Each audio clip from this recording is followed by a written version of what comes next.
So the 2013 charts of Google's most popular searches in Australia are just in, with the top Google search at number 1 being "What is twerking?", shortly followed by "Who is God?".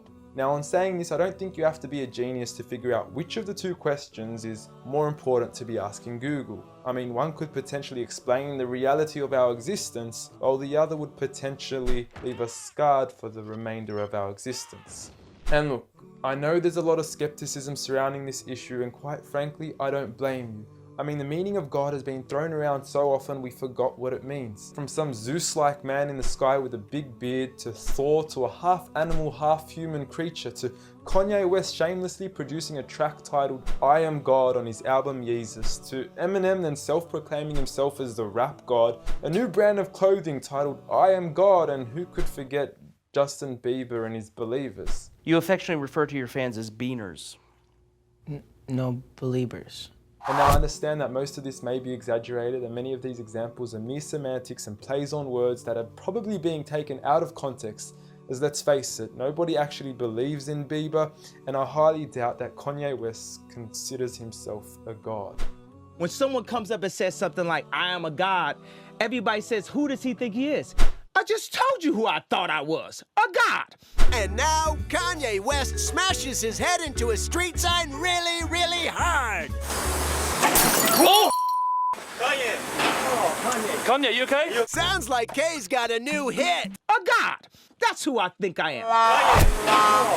Kanye, you okay? So with all these misconstrued definitions of God, the least I could do is help clear the water and help us finally find out who is God.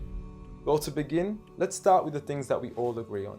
First and foremost, we're here. We just began and we exist. And like all things that begin to exist, they require a cause. Things don't just come out of nothing, and although at times we sometimes wish they would, they don't.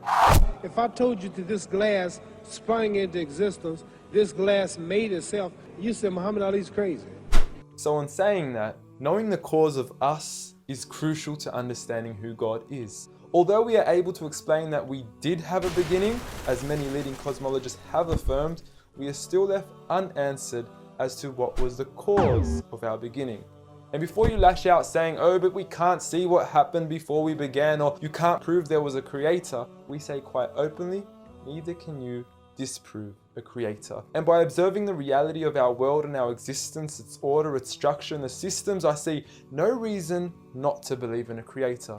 But then one may ask, where did this creator come from? What was the cause of him? And it will go on forever and ever, which would most probably lead to us never have ever been created.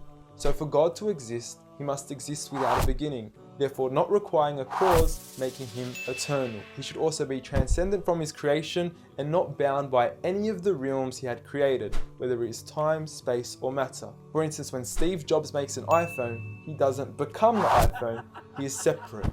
And of course, we could also argue that he is one.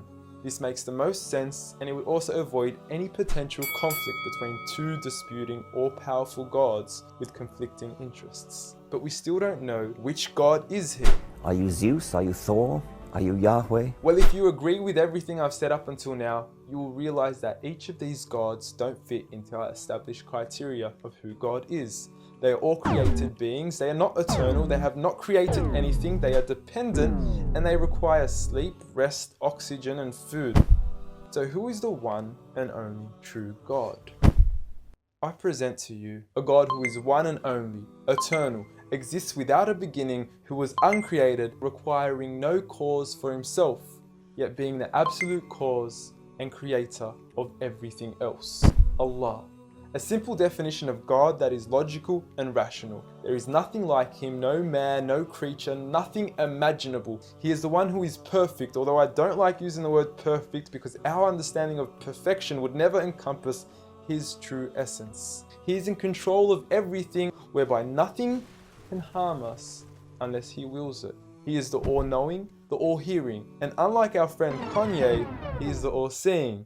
Many of us would then argue that although these verses do provide a logical and sound concept of God, how do we know that these words are indeed the words of God? Well, first and foremost, the Quran isn't just any book. It was revealed over 1400 years ago as direct revelation from God to the final prophet Muhammad, peace be upon him, and was sent as the most eloquent piece of literature to before mankind. Revealed at a time where poetry was rife and to a population housing the best of poets, only to leave them speechless and at a loss for words. Now, what is important to note is that the Quran doesn't fit in any of the known classes of poetry nor prose. Rather, it is a fusion of both that even to this day shake the hearts of Muslims and non-Muslims alike. It's almost trance-like. I mean, you can hear it's very euphonic. I mean, there's a lot of internal rhyme and end rhyme, and the rhythm is not predictable, and it's beautiful. Even to this day, the Quran remains incomparable and stuns humanity with its accurate references to science and history, from accurate descriptions of the human embryo to historically accurate references to the different rulers in the different Egyptian dynasties. And no matter how many times people will try to discredit the Quran on its authenticity, it remains standing. Will you please, at the very next science lesson, get some salt water, get some fresh water, and mix them and see what happens? The Quran says 2 seas, not 2 cups of water. And to those that doubt it is from God, the challenge is simple. Bring forth something that can compare. And now, although this challenge has been attempted multiple times throughout the past, history has witnessed that no man has been able to rival the Quran. But does this challenge still apply today? Well, we could surely put it to the test, and who better to choose than the self-proclaimed rap god. Call yourself the rap god. Eminem, dubbed the best of his time, being incomparable with anyone in his league. The last thing the world needs is another me. Now, if we compare the works of Allah with the works of Eminem, we are left with this. Slickety gibbity hippity hip hop, rappity rap, packing a mac in the back of the act, pack back, rap, yak, yakety yak yak. At the exact same time, I attempt these lyrical acrobat stunts. Look, content-wise, I don't know. However, we can't deny that lyrically he is impressive. He has rhythm, rhyme, style, alliteration, and assonance. A short video online even indicates that in one of his songs he almost made every second to third word rhyme. But how does he compare with the Quran's smallest chapter of 3 verses, Surah Al-Kawthar? Now, in just 10 words, Allah is able to use over 30 linguistic and rhetorical devices, including emphasis, multiple meaning, grammatical shift, word order and arrangement, ellipsis, conceptual relatedness, intensification, choice of words, repetition, intimacy, exaggeration, and prophecy, along with many, many more. What's also important to note is that the linguistic devices in the Quran aren't just thrown about randomly. For instance, Allah would use palindromes strategically to describe the terms glorify your Lord and the orbiting of planets, as though both processes are occurring continuously, non-stop, one after the other. The shortest chapter in the Quran also contains a rhetorical device that no one can compete against nor replicate: prophecy.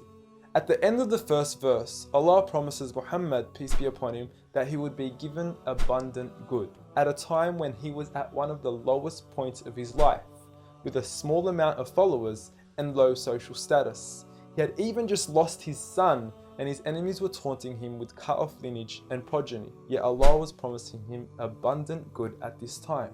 Such was the prophecy of the Quran, and we certainly indeed see its fulfillment today. With the Quran being the most recited, memorized and practiced book across the entire world, with over 1.6 billion followers today from all walks of life.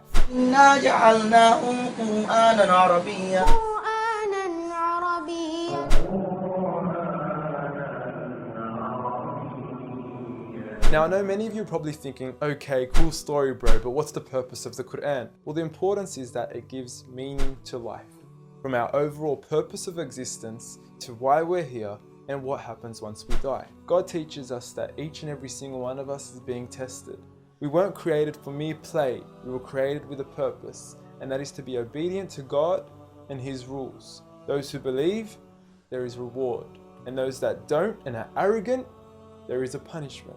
And look, I apologize for trying to squeeze all this into one small video, but I've given you everything you need to know who God is and why we are here.